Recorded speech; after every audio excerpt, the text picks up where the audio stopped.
Let's all go to the lobby. Let's all go to the lobby. Let's all go to the lobby to get ourselves a treat. Delicious things to eat. The popcorn can't be beat. The sparkling drinks are just dandy. The chocolate bars and the candy. So let's all go to the lobby to get ourselves a treat. Let's all go to the lobby to get ourselves a treat.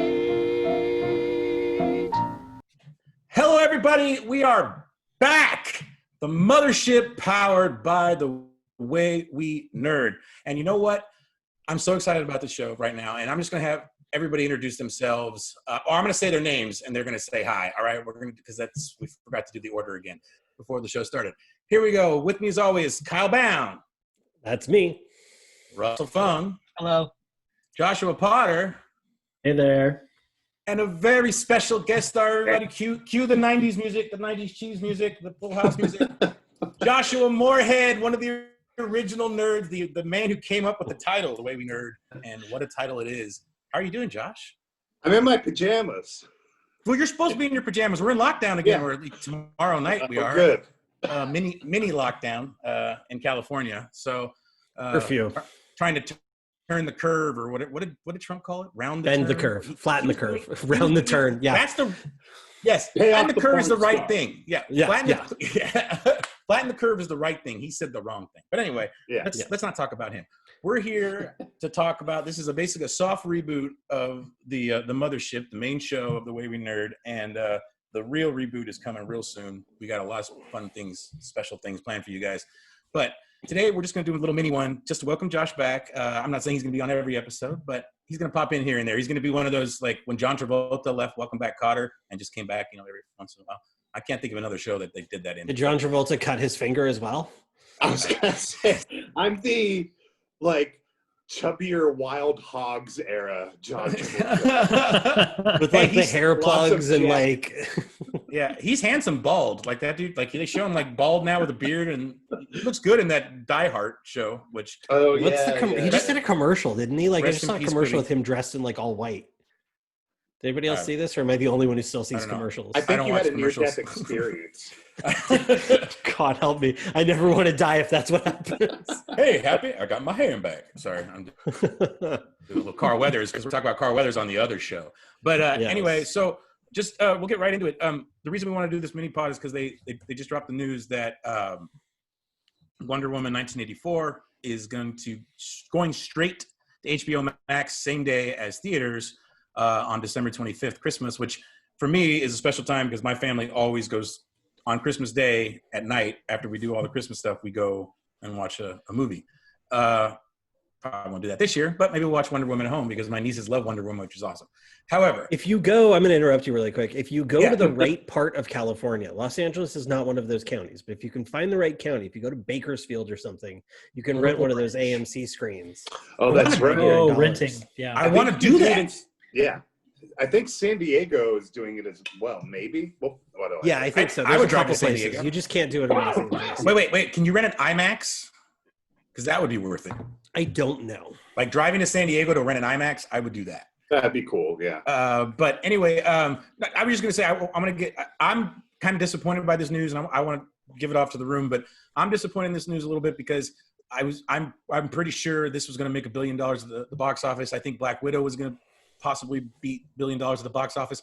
I don't know if Black Widow's coming to Disney Plus yet, but the further and further they push these back, they're competing with other movies that they weren't going to be competing with originally. So anyway, I'm going to open up to the room. Let's start with Joshua Moorhead, since it's been so long since I've heard his voice. I want to hear it.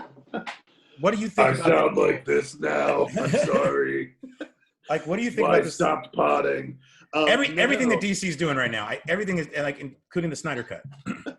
I am amped that WW84 is going to be that Gal Gadot is going to be nestled up in all of our homes on Christmas morning.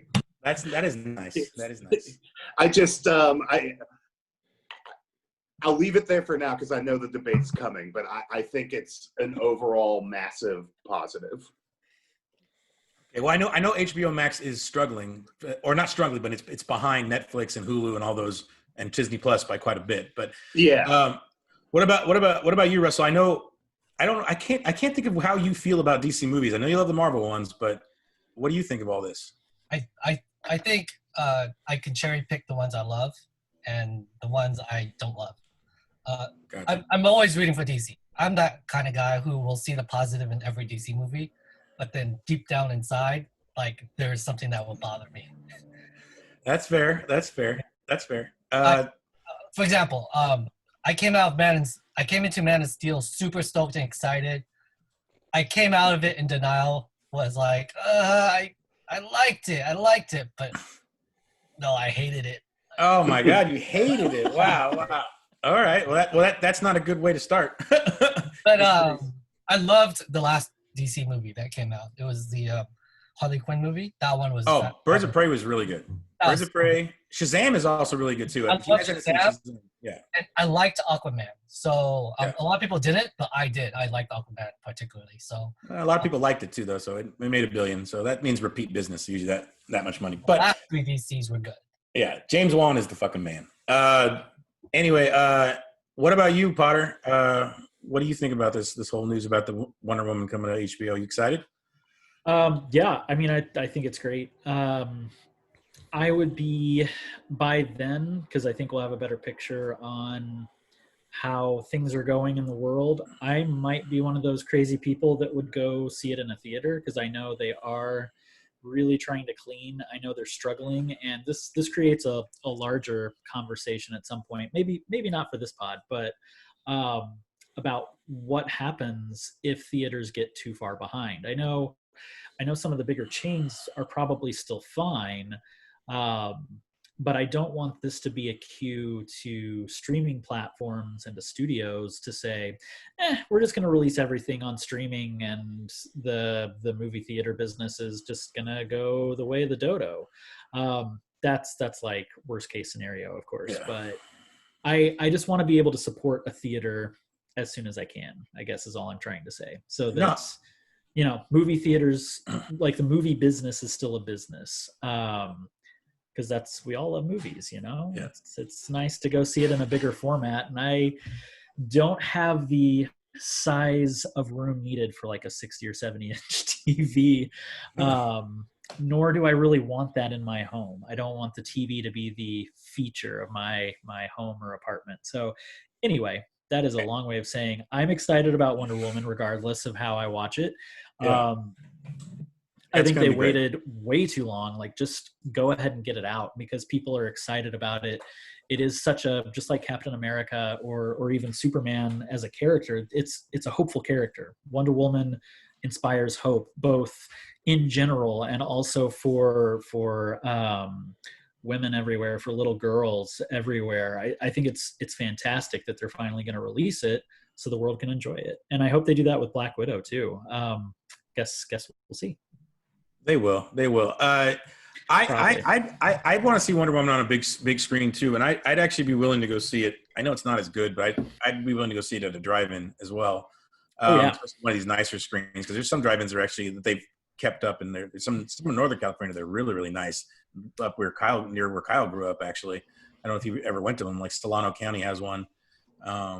Never went to it. Yeah. But anyway, there's a reason I saved Kyle for last on this whole thing, because on the text thread, Kyle said, all right, I kind of want to pot about this because I have a lot to say. So Kyle, let's hear what you got to say. Okay. So the maximalist version of my position is that this is the end of movies as we know it. Oh, wow. And all right. It is just, we're going to look back. I mean, look, I don't know that I believe this, but for the sake of this podcast and for the sake of having an argument about this, I'll just go all in. Go. I don't like this decision. I think this is the beginning of the end. I think we're going to look back 10 years from now and go, that's when people stopped going to movie theaters. That was the moment that it was decided that movies were going to be a little smaller, that movies were not going to be, that we weren't going to have these $150, $200 million movies anymore. It's the combination of like this, I think Rise of Skywalker underperforming, and sort of Star Wars in general being widely considered better on the small screen. I think this, you know, Marvel moving into TV shows at the same time as all of this, it feels to me like when you look at the business model for streaming, there are two different kinds of companies doing streaming. Okay, there's your Amazons and Netflixes, and then there's your HBOs, Disney Pluses, Hulus, etc. Okay, you have the Netflix and Amazon are your tech companies, right? Where nobody gives a fuck if you're bringing in enough money. You just keep borrowing money, borrowing money, borrowing money. You keep raising money, raising money, raising money. Profits don't matter. Amazon's getting profits not from their entertainment division. They're getting it from, you know, delivering, you know, everything under the sun, making their own versions of things, selling it for 5 cents cheaper, putting everybody else out of business, essentially becoming the one company that's going to exist at the end of everything. You know, and these entertainment companies still have to worry about shareholders. They still have to worry about the bottom line. They have to show profits. Netflix is $30 billion in the hole. And I don't know how you maintain that. And I don't know how you create multiple hundreds of millions of dollar movies in a year and then release them on the small screen. I'm sorry. I shouldn't have interrupted you, but I have to stop before you get too far into it. Did you just say Netflix is $30 billion in the hole? Mm-hmm. Yes. Look up every single person. That's more than Earth, MoviePass. That's more than MoviePass took down MoviePass. How are they? Every single person on Earth would have to subscribe to Netflix, and they would have to raise their prices like $2 or $3 a month in order for them to make a profit. Then what's the point? They're a tech company. All you have to do is show growth, and you just keep getting more money. I don't know. At some point, it's going to change. And the problem is, yeah, go ahead. I was just going to say, is this the kind of thing like, remember back in the day, somebody told me like that Apple really doesn't care about iTunes that much because it doesn't really make them any money. It's just more of a thing that they offer, but that's not a focus. Like, because I remember saying like iTunes wasn't competing with Spotify, and I was like, why isn't it trying? Now it is. But at the time, iTunes still isn't. So Apple's business model is we build tech that you buy. As long as you are in our ecosystem, if you are buying an iPhone, you will buy an iPad, you will buy a MacBook, you will buy an iMac, you will buy an Apple Watch. Which is why when you buy a new phone, when you buy a new computer, when you buy anything, you get Apple TV for free. It's not about, it's not for them about like, okay, we want to charge $20 here and $15 there. It's going to get to a point where Apple's like $10 a month, you get everything. You get the music, you get the movies, you get the TV. Or if you just buy a new phone every year, you'll get everything Apple does for free for that year. I have the new phone. After this podcast, that's all I'm going to be doing for the rest of the night. I just got it. So Apple One, which is it's a subscription service. Apple One? Is that what you said? Yeah. Yes. Apple Music, Apple TV Plus, Apple Arcade, Apple Fitness Plus, and Apple News Plus together. Yep. I didn't even know like 3 of those things existed. All right. Well, and then on top of that, they're also well, they have another part of this whole ecosystem, which is you can just, when you buy a phone, you can just pay for it for the next 2 years. And when the new phone comes out, you could just swap in your old phone for the new one and it restarts the 2 years. So you're essentially at that point renting your phone. Microsoft's doing the same thing with the new Xbox if you want.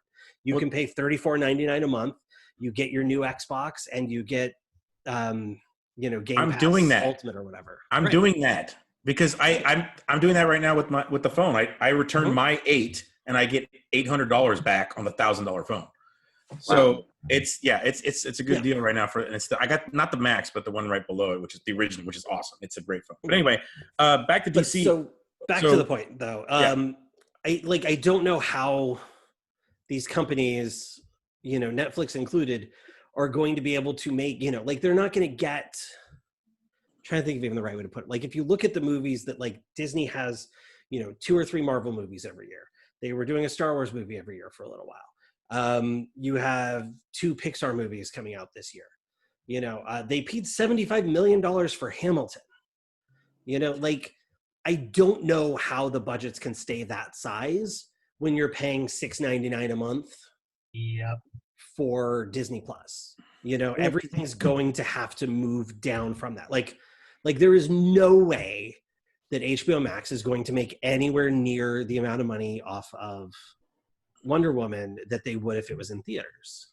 I agree, but they're trying to get that the international box office. Like Tenet did well overseas, not as well here, at least as well as they wanted it to. And I think Tenet was the reason that they hadn't done anything earlier, was because they were waiting to see how that performed after it finished its run, which I think now it's considered to finish its run. I don't know when it's coming to VOD, but yeah. So Tenet was not a success statewide. But oh no, it was a massive flop. I mean, and it's not the movie's fault. It came out in the middle. No, of not at all. It was the test case. Like, let's see if we can release a movie, and the answer was a resounding no. We have to wait. And Nolan was like, "Yeah, you have to do that. Don't put my shit on fucking HBO Max or Apple TV." Which I agree. Like, I'm not gonna. I'm gonna have a really hard time watching that movie on my TV at home. I might just wait until next year because they're going to re-release it on IMAX at least at some point. Yeah. So I'll just wait. I can wait. But anyway, so the other thing I want to discuss about DC, and this one will be really quick because it's not really that big a deal. Well, does anybody before we move on, does anybody have any? Right. Let's have the conversation. Josh as opposed to me just lecturing for 20 minutes. Josh said he possibly had a retort. I was just thinking about my blood that whole time. Okay, really quick. I do want to hedge my bet. I am excited to watch it. That is, our Christmas Day is going to be the thing we're not really talking about. Our Christmas Day is going to be watching Soul and Wonder Woman 84. Like, that's going to be our Christmas Day. I forgot about Soul. We have that planned now, a month out. I'm totally excited to watch it. It's just, I'm concerned about where this leads us. Fair enough. Well, yeah. So anybody else? Go ahead, tell me I'm dumb. Anybody else have anything to say there? Do you agree with Kyle? Do you think? Like, you're right and you're wrong. Like, it could be the death knell, but you're damned if you don't. It's COVID. It's not like greedy business people being like, let's kill the movie industry. It's like, oh shit. How long are we not going to have a movie industry? How does that affect our slate going forward? Oh my God, the revenue stream of the future is a streaming service. Let's just, unfortunately, Wonder Woman is the infantry, and Soul and Hamilton and Mulan were the infantry that are getting sacrificed on the front lines of these, monoliths shoring up their new services. Yeah. But all that business jargon aside, I'm just glad it's finally happening. I don't know, maybe that's just selfish fanboy of me. No, I want to see it. I'm with you, dude. I just want to see it. Yeah. Also, the future of movies being doomed, that was already happening in a sense, and COVID just accelerated it. I think mid-level movies were. It's either super low budget or $200 million. Right. Like, theaters aren't going anywhere. It's just going to become kind of what was. Look, if you look at 2019, 2018, 2017, there's no, like Dan was just saying, there's no middle left. You either have a surprise hit, which means like $125 million on like a $15 million budget, or you are one of the theme park attractions or the prestige movies at the end of the year, which also aren't gangbusters money. So we were already heading to a place where theaters were something specialized and everything else kind of happened at home. And I don't think big movies are going anywhere. If anything, they'll just get bigger. And the phenomenon that was already happening where it's like, well, where do I get my rom-com? It's like, well, Call Me Maybe or whatever it was called. It was on Netflix. And it was great. Holiday on Netflix is pretty good. I highly recommend Holiday. The landscape is changing, and COVID is kind of sealing the deal, and I'm not happy about that. But I'm also not happy about the dodo being extinct, but I continue to soldier on. We will still have the things we love. Yeah, I was just sorry. Go ahead, Dan. No. I was just gonna say, I think maybe now it's gonna go back to the golden age of Hollywood, like Josh is saying a little bit too. I'm kind of piggybacking on this. Back when going to the movies was an event. It wasn't just something you did on a Tuesday night. You dressed up and went out to dinner, and then you went to go see a movie. And I'm not saying we're going to dress up to go see the movies. I want to be comfortable when I go. But yeah, I think it's going to be that. It's going to be event type stuff. But everything else, all the mid-level stuff, is going to go to the streaming, which is fine as long because it's still going to exist. And I don't know if I would have been happy if I paid for Holiday. Like I thought it was cute, Right. but if I would have paid $25, I would have been like, "Fuck." Yeah. The other answer to this, that like we've all just been, what do they say? Like it takes 2 months of you doing something before like your perspective and behavior changes, like as a habit. We've all been forced into new habits and perspectives by this year, and we're already forgetting that like this motion was happening, and theaters to combat it have already found the answer, their own subscription services. Yeah. I was an ArcLight member, and I had the Draft House see as many movies as you want, and the AMC see as movies as you want. So as long as theaters can compensate for a loss in foot traffic with guaranteed money, like streaming services with a subscription, and with like food service and upping their game in those areas, like we'll be fine. We're just going to be old, you know, like we'll just be the ones telling younger kids, like, I used to be able to see Julia Roberts movies in the sticky seat. Back in our day, there were multiplexes with 20 theaters. Right. So now we have 2. Here's the problem, though, I think, is gone, I think, are going to be the days, and quicker than it was going to happen without COVID. And I think even given the moves that these companies have been making, I think even sooner than it had to have happened with COVID, gone are going to be the weekends of 3,000 opening screens. You know, there aren't going to be 3,000 screens nationwide 5 years from now. Maybe. You know, if we are getting to the point where like the only movies coming out in theaters are big event, are Star Wars, Marvel, DC, Pixar, you know, you have like a dozen different kinds of movies that are coming out, you know, Dune, whatever, something based on IP that costs $150 million to make, you know, it's going to be harder and harder to make your money back on those movies when we're down to just the ArcLights and the Lemleys and the draft houses and, you know, these sort of smaller theaters, you know, like most of the country just doesn't have anything but an AMC 20 minutes away. You know, I mean, you know this better than any of us, Josh, you know, growing up where you did. But Kyle, what if they pull back on dropping all these on streaming services and drop them to pay, like the way Mulan did, and made, you know, charge $30 a movie? Yeah, it's still, you're still not getting the $100 you'd get for a family going out to the movies, but you know, you're getting something.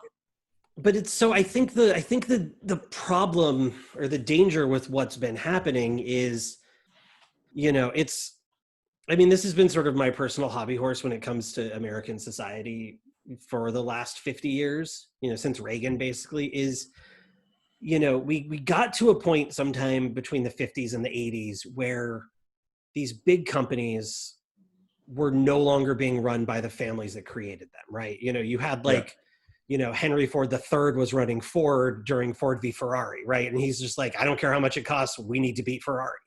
You know, like you're not going to get that now because anybody running a company, you know, the Warner Brothers aren't in charge of Warner Brothers anymore. You know, now it's AT&T is running Warner Media. Is there any Warners left? Not the original brothers, but like anybody that worked for the company. I mean, the Warner Brothers and the Warner sister Dot are showed up again today. That's another pod for another time because I haven't seen it yet. But so now the whole thing is like part of the reason, sort of the unspoken reason that they're releasing Wonder Woman, and Dan mentioned this earlier, is that like HBO Max is not doing well. You know, when you look at the other streaming services, HBO Max has like 7-8 million subscribers. You know, and that's, I think they're up to 24. Maybe okay, maybe I was way off. But I think this brinksmanship really comes out of Disney Plus experienced a huge boom, and they're already past where their 5-year project, like their low-end 5-year projection or 2-year projection is. So HBO Max is like, shit, we need a splash. Well, you know, they do got something coming. I mean, they're going to get some subscribers for the Friends reunion when that happens. Because I'll tell you this. If I haven't mentioned it on our threads yet, the Fresh Prince reunion, fantastic. You guys need to watch it and bring like 2 boxes of tissues. I do need to watch it, yeah. I was bawling that show was really important to me when I was young. The funny thing is like Friends may be my favorite sitcom, but I'm pretty sure Fresh Prince had a bigger impact on my life than Friends did. Because like Friends came later in my life, whereas Fresh Prince was like I was 11, 10, I think when it premiered, and he was one of my favorite rappers. Like I already liked his music, so the show was a big deal. And I'm just telling, man, James Avery. Oh yeah, I did mention because I said that James Avery, one of the finest actors ever lived. So you guys definitely need to check it out. But HBO Max has some good stuff on there. That's what I think it's because they're expensive. Oh, it has an amazing. They're library, double the especially price for of classics. everything. They're double the price of every other streaming service. It's got a great back catalog. It's got great shows. You know, I mean, just the HBO catalog alone is worth it. Like we get it because we subscribe to HBO. But yeah, me too. I think the other.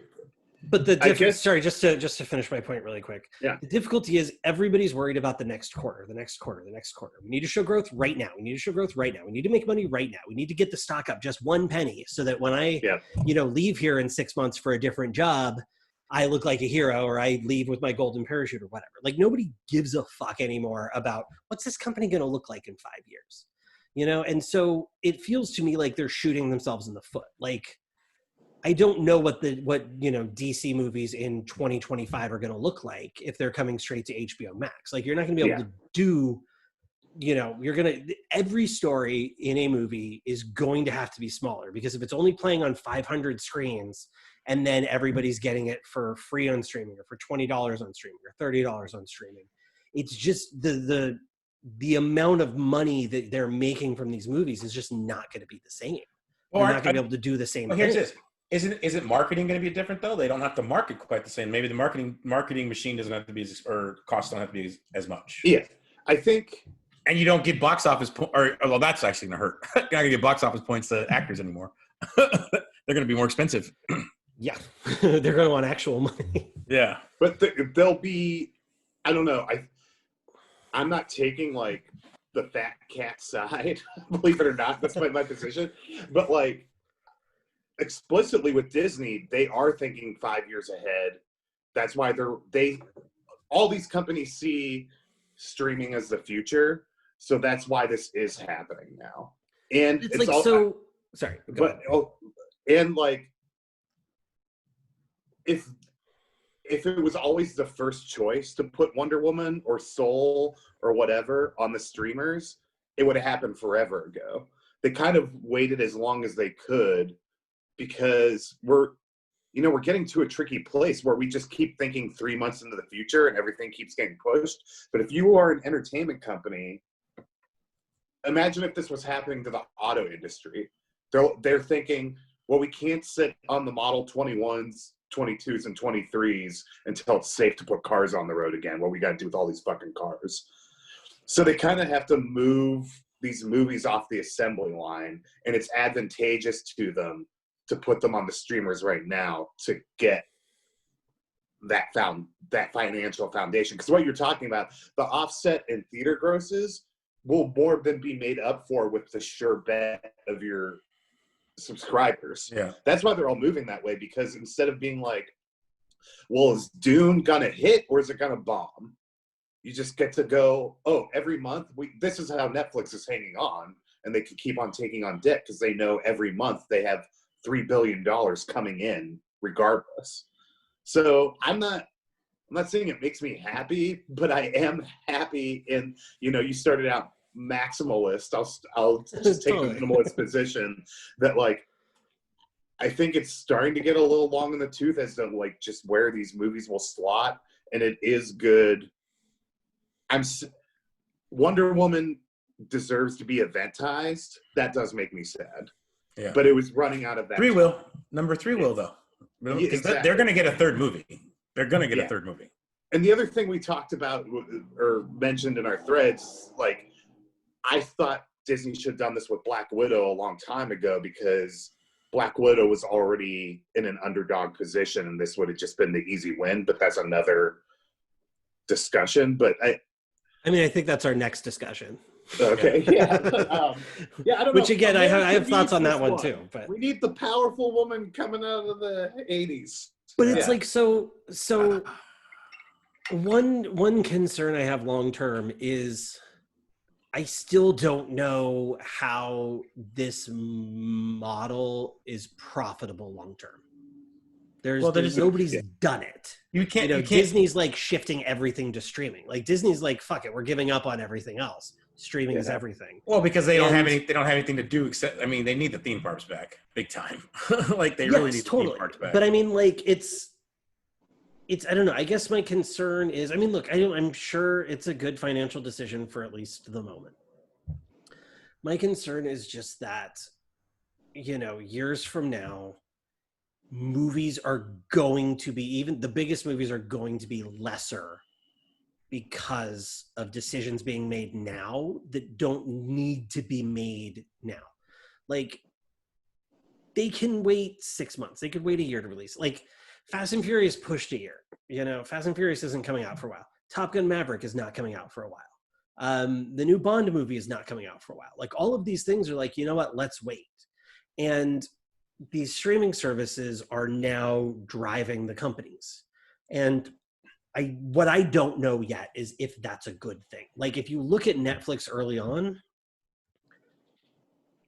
what was the last, legitimately great Netflix show? We're only 2 episodes into Queen's Gambit, and so far it's amazing. I love it. But, Witcher. What? The Witcher's fantastic. It just started last season. Yeah, The Witcher's fantastic. So Netflix. I mean, Dark is pretty damn good, and that was like 3 seasons ago. Or 3 years. Yeah, but ago. I don't think Netflix produced it. But I mean, it's like nothing on Netflix holds a candle to Watchmen. And Watchmen is an HBO show. I like Stranger HBO Things. only makes oh god, I mean, look, Stranger Things is great. Love Stranger Things. Season 1 and 3 were really, really good. I guess I don't know. I guess my concern is just that these streaming services are just throwing shit at the wall for most of their content. Like, Netflix is just about making content. It doesn't matter if it's good or not. They just want another tile on there. And then they'll cancel something after a season, even though they already picked it up and they already started shooting Glow, and now they're canceling it. And I just don't know what the fuck any of the Glow thing. The Glow thing pissed me off because I was going to start that show, and then now they don't finish their story. Well, but anyway, this is going way longer. Now I'm just ranting about. No, it's okay. This is going way longer than I thought it was going to go, and I feel bad because I don't know if Josh and Potter and Russell are still with us. You guys still here? Yeah, I have so many thoughts, but it's okay. No, I want to hear. Russell, go. Oh my gosh. With Wonder Woman getting the HBO Max straight to streaming and going on theaters at the same time, to me is the only compromise they can do during this time. And I don't think we're getting out of this pandemic anytime soon. Like, it's not going to happen. Like, so you don't believe the whole April thing? Hell no. And so, I agree with Kyle that pushing Fast and Furious a year in advance, same with the other studio movies that we all we all really want to see and look Not forward. desperately. I really want to see Fast and Furious. I really want to see Bond, and I really, really, really want to see Top Gun. Yeah, I really want to see those movies. I got into this argument with a friend of mine. I do too.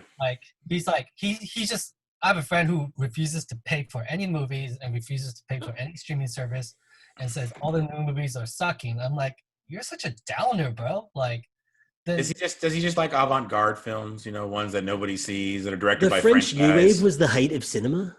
It's just that I don't know. I really can't explain it. He loves Superman. But he doesn't like the new DC stuff or the new Marvel stuff. He's just wait. So he looks like member berries then? He's just all about like everything that happened in the past. Remember Christopher Reeve, remember? Yeah, but I'm saying it's very sad that Wonder Woman has to go this way. Like, I would love to see this in a movie theater, but we're not going to. So this is the compromise. Like, we at least get to see it. This is how I felt about Mulan. I was so down for paying $30 for Mulan, and a lot of people hated that idea. I'm like, come on, I'd rather pay and support a film. Yeah, can keep going, and they're like, "Oh, those fat cats, they don't need your money." I was like, "Yeah, they kind of do if you want." Right now, they do. Yeah. Well, and corporations, blah blah blah. I'm like, oh my god. To that point, really quick. Sorry, is it's not about giving Disney $30. It's about the gaffer who, set up the shot and the DP People forget and the lighting. Forget about all those craft And it's services about making and sure the next extras. movie happens. I get that, and they said, "Oh, they're already paid. Doesn't matter whether you watch or pay to watch or not." I was like, "No, it's to pay for the next job." Yeah, because they want to make it like a viable thing to make money. Otherwise, none of this happens. People forget about and all 5 of us are part of that group. Like all of us need jobs, so pay for that stuff if you're our friends. Yeah, and so I got really upset with him last week when he talked about Mandalorian. We'll get to that, but we'll get to Mando. It relates to because he messaged the group and started criticizing Mandalorian. I was like, wait a sec, how did you watch this? And then he said he watched it on YouTube. I'm like, on his phone probably. Yeah, I'm like, I can't engage in conversation with you over Mandalorian because you don't treat it with the respect by paying for Disney Plus and watching it the proper way and supporting this. It's like it's a premium show and it deserves the money. And so I say this with Wonder Woman, good that it goes into theaters, but bad that people can't actually watch it. But at least they made it available. At least they made it available to everybody possible. And that's what matters to me. Whereas Black Widow, Daniel Craig's new Bond movie, all these other movies, new Ghostbusters movie, oh man, I about that one. COVID's I really want to see the new Ghostbusters movie. Give us something, and I'll gladly pay for it. People will gladly pay for it. Yeah, I feel like that's my spiel. Yeah. Well, so anyway, what about you, Potter? Yeah. Are you there you go. I have nothing else to say, really. That's the best answer ever. You could tell us you don't think there should be movies about women. You said it on the thread. Women movies about women don't sell action figures. You are the MAGA resistance. That's so lame. You are. Stop the count. We heard you. You know what I love is that there have been so many studies lately that and polls and things that basically say that, especially with games right now, video games, it is largely a female percentage that plays video games over males. Big time. Saying again, and I know we've said it plenty of times on this podcast over the years, discounting female fans is a terrible idea. You're eliminating literally half the audience. At least, if not more. Yeah, actually, there is more women. Yeah. The reason why I am a fan kind of person is because my mom was a nerd, and also my babysitters introduced me to video. It's awesome. But I grew up with my mom watching Star Trek while I was just hanging out in the house. That's if I did not have my mom, and who knows. Yeah, Kim's really cool. We all I found when I was, I don't know if I've said this on pod, when I was 6 years old, I was cleaning out my closet and there was a VHS tape in there that said Star Wars on it.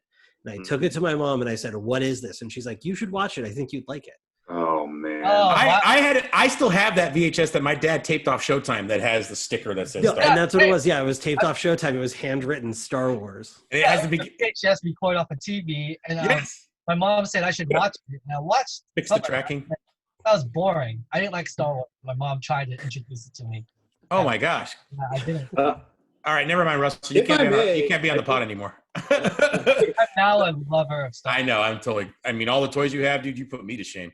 Go for it. Go for it, Moorhead. What were you saying? Well, it's just I think this is actually ironically a nice button to this discussion, because when VHS came on the scene, that was going to kill theaters. When cable came on the scene, that was going to kill theaters. Right. TV was supposed to kill it in general. TV back in the 50s was supposed to kill it. Right. When Blu-rays happened, it was now the quality's so good, nobody will want to go because you can get a better picture in your house. You might get your local Cinemaplex. It changes, but it's never left, because at the end of the day, we all still want the magic. Yeah. Just because we had Star Wars on a cassette tape that our parents taped, and sounds like we all had that, doesn't mean that we haven't bought that movie a dozen times over in a dozen different ways in our lives and bought the merch. And so granted, that doesn't leave, there's not a lane like that for When Harry Met Sally, But like, I would love a When Harry Met Sally Funko Pop. I would buy that in an instant. You But, push its head down and it says, "I'll have what she's having." Do you want Poppy Kosh today? But like that's what the streamers will pick up. I do think everything that's happened, not to belabor this, but like I have some confidence that like theaters will still work and still be important to these companies, because what Netflix is doing right now is trying to create its own library because it's losing the library it had. Disney has the library and HBO Max has the library. It just needs a few things to pop right now to get people to get on board. And then once you're on board, you're not leaving, because most people don't have 6 different ways to watch Toy Story, and they have children. And like for me, like, yeah, HBO Max is a little bit more expensive, but there's a lane for everybody there that you're not going to walk away from it because you're like, well, what if I do want to watch Harvey Birdman, Attorney at Law? So Yeah. I have a little bit more confidence that at the end of the day this shakes out, but I don't know. If Trump won 2 weeks ago, I might be singing the same. Well, here's the thing. He didn't, so that's good. But I'm just He's lost Georgia like 4 times since election day. Yeah. That was my favorite one. And So- he's fighting Michigan where it's 150,000. It's like, bro, that's like kicking an onside kick when you're losing 85-0, with 30 seconds in the fourth quarter. Yeah, So- the problem is it's Rudy Giuliani. So what happens is they kick the kick, All the other that team gets it and runs it in immediately. All that sweat and hair dye coming down his face. Oh my God. Yeah. Freaking So, joke. I have one final thought, but I want to hear what Kyle has to say. So the one, I guess, concern, you're totally right on all of that about DVDs and VHS and cable and HBO and all of that. The one thing that seems to be shifting now, and that I think COVID has allowed to shift, is the window. There has always been historically a window where something comes out in theaters and then 3 months later it's on DVD. And then 6 months after that it's on HBO. And then 4 months after that it's on USA. And then 6 months after that it's finally on ABC on Saturday night. There's that Saturday night movie. That thing that makes you have to go to the theater if you want to see it now, that urgency that you feel that sends you to the theater is still going to be there for people like us, which is why I think there will be, like, if a new Star Wars movie came out the day after COVID ends and I have my vaccine and I can watch it for free on Disney Plus, or I can pay $40 to go to the ArcLight or the, pick your small theater of choice, I will pay the $40 to go see Star Wars in the theater. Hell yes. Option number 2 for sure. Most people won't. No. And that's my concern. But here's the thing. But we'll see. I hope you're right, Josh. I really, really, really, really, really want you to be right. I think we both are. I think you're right that the behavior changes, but it doesn't. It won't go away. So just really quick. Has anybody seen Trial of the Chicago 7? Yes. No. Yes. It's really fucking good. It's really fucking good. I really wish I had been able to go see that. Yeah, to be fair, Aaron Sorkin is like Kyle's George Lucas, who's not George Lucas. So the second George Lucas. No, I'm just kidding. No, I want to see it really bad. What were you saying, Russell? Because really you Russell, you look really excited. Oh well, regarding Chicago 7, that movie looked like this is tangent, but that movie looked like it was supposed to be in theaters and up for Oscar nomination. It looked like it was an Oscar season movie. Well, they're going to have to give Oscar nominations to streaming movies. Yeah. Well, they're already eligible. Yeah, they are, but now they can't say shit. Like, this is it. But what were you going to say before Chicago 7? Oh yeah, you had something. You had a point about the streaming stuff. Before that, I said that it might be a good thing that less people are going to movies, because like I'm one of those people who had the urgency to see at midnight because I like spoilers. So but every time we went to see a movie at midnight, for some reason at midnight people brought their kids and babies and then cry at midnight and opening their cell phones. Yes, you don't belong here. Yeah, fair point. Of the third act, the soul crushing monologue or the turn in the third act, that's when the baby cries and that's when the cell phones open up. I just hope some people just don't know how to behave in church. Yeah, exactly. And I like how you brought up church, because church is also the same thing as the same situation as what I'm going to mention right here. Movies are still there. The difference between movies and television is movies are still a social event. You want to see a comedy in a theater full of people laughing with you. You could still laugh, by yourself or even with a couple people, but it's not the same. And then, when you have those big reveals in like when we saw Infinity War and the people got dusted, and to hear the audible gasps of, I'm getting goosebumps just thinking about it, 60, 70 people, even though everybody knows that there's going to be people who are going to die, but we were surprised at some of those fadeaways. And for me, I need to be able to sit next to Kyle for another Star Wars movie and hear him giggle as soon as Lucasfilm comes up on the screen. Because every time we saw one of those movies, we were all together, except for Russell, but hopefully the next time around, Russell will be with us. Kyle literally just started giggling as soon as Lucasfilm came on, and it was perfect because nobody else in the theater is making any noise, and you just hear a Kyle giggle, and it was awesome. And I need that back. I need to be in there with the groups, and I like when we saw the preview for BVS, and I yelled "fuck yeah" in the silent theater, and everybody's like, "Holy shit!" Because I had to get ahead of all the people that are going to talk shit. So anyway, that's all I really got to say about that. And anybody else have any final thoughts? So Wonder Woman, or not Wonder Woman, I'm sorry, Black Widow. Yeah. Take everything I said, call me a hypocrite.